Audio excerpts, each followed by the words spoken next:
All right, we are going to get started on our texture rubbings. So this is the paper I used before. I'm just going to use this paper so I don't waste it. You're going to need 1 or 2 pieces of paper. It can just be thin computer paper. You're going to need some crayons. You don't want to use colored pencils for this. They'll poke a hole. So you want to use your crayons and all the objects you found that have texture.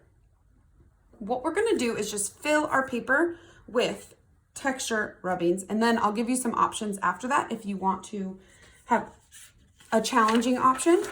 So here we go. Let's get started. I'm going to actually start with the basket I started with last time. So remember, this has actual texture. Visual texture is when something looks like it has texture, but it doesn't actually feel bumpy, smooth, rough, scratchy. This actually has texture. So what you want to do is you want to put your paper on top of the object you're going to do the texture rubbing on.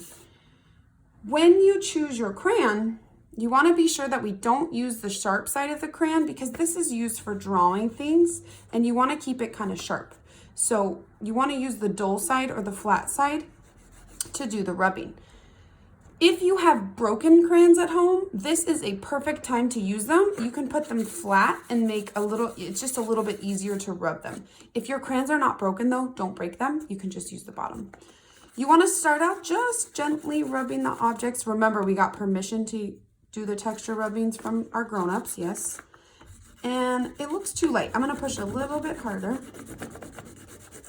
Ooh, cool. I don't want to go all the way to the edge because I might draw on the items that I am doing the texture rubbings on. You can overlap your colors if you want to. That could be cool. Cool, I love it. All right, that was the basket. So, oh, and the other thing is if you wanted to do some textures somewhere else on your paper, maybe with a different color, you can do that too. So I'm going to do I'll do some orange over here. Ooh, I really like that texture. Awesome. Okay, what's next?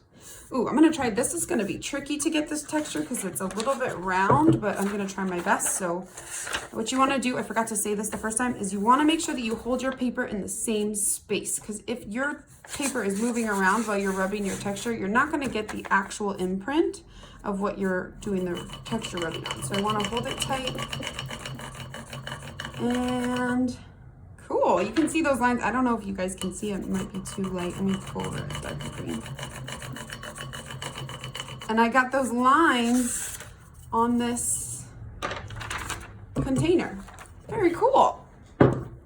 All right, moving on. I'm going to do this big plate I have next. I'm very excited about this one. All right, so I know I need to hold my paper down tight. I'm going to use the back of my crayon, not the top, so I don't ruin the top. And let's go. Whoa! That is my favorite one so far. Very cool. And if you start moving your paper around, you're going to notice that your texture doesn't come out the way you want it to. You want to actually see what texture it is. So hold it down tight. I think what I'm going to do is move it and do another color on top. See if I can get some overlapping texture. Cool. I really love when the colors overlap. You guys can try that too. All right, maybe I'll do a little bit of yellow over here, just to get another color. All right. I'm very excited to try the paper towel holder. See if we can get this flowery texture. All right, let's try. Want to make sure I really hold it down tight.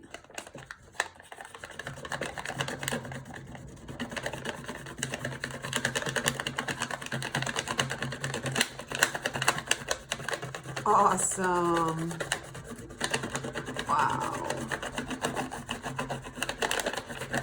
Again, I don't want to go too close to the edge so I don't draw on anything that I have at home. That is awesome. Can you guys see that texture? Super cool. I could even go do this texture on top of another texture of another color. Wow. I love that one. Cool. Okay, let me go ahead and try. I got some of those leaves that I found outside, so let's see if we can see the texture on these. I'm gonna do it over here. Let's see. Great, I know I have to hold it down tight. See if we can get this straight, kind of stripy texture that we see on the leaf.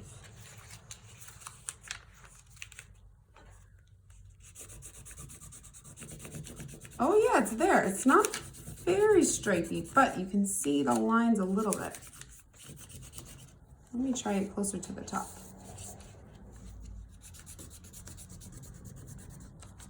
Oh yeah, kind of, a little bit. Let me try the other leaf.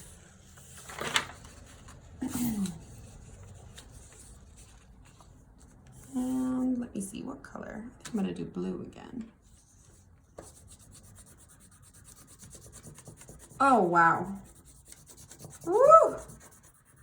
That is so cool. You can almost see the whole outline of the leaf, all those little veins. Very cool. Wow, it looks just like it. I'm gonna do that one again. Maybe I'll do here.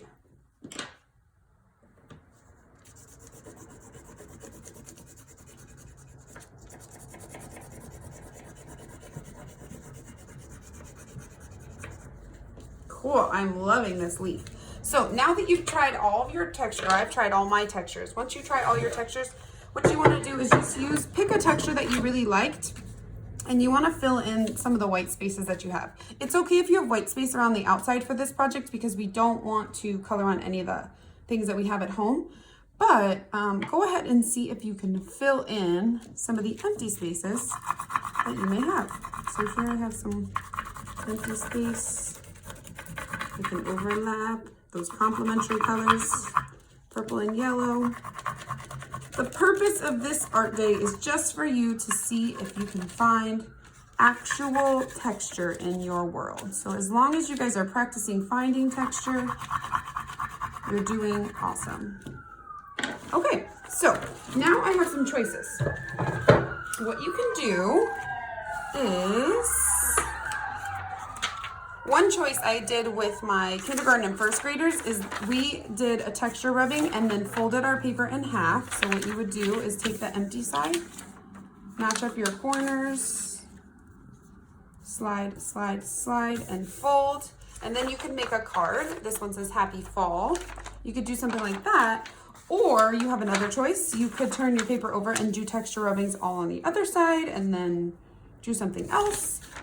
If you wanted to make a card, you could. If you wanted to do another paper weaving with this paper, you could. If you wanted to rip this paper up and make some sort of paper collage, you could do anything you'd like to with this texture rubbing. Okay, it's your choice what you do next. I hope you had a wonderful time finding texture and creating texture using our objects. And next week, we are going to continue talking about texture. We are going to talk about visual texture. So I cannot wait to do that. I hope you had a bunch of fun finding and creating your texture rubbing today.